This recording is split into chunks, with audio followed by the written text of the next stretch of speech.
Двајца гостиварци на бензинска пумпа полнат гориво. Хацо, те молам, немој само виц. Не е виц.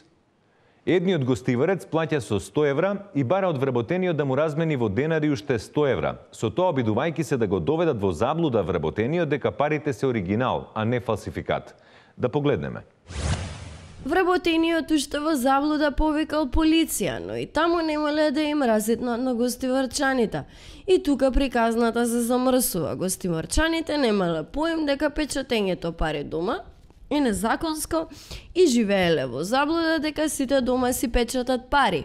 На што реагирале од полицијата која ги уапсила и ги пуштила на 30-дневно школување во притвор, пошто гостиварчаните ќе добијат соодветен сертификат и знаење дека не смеете да печатите пари дома.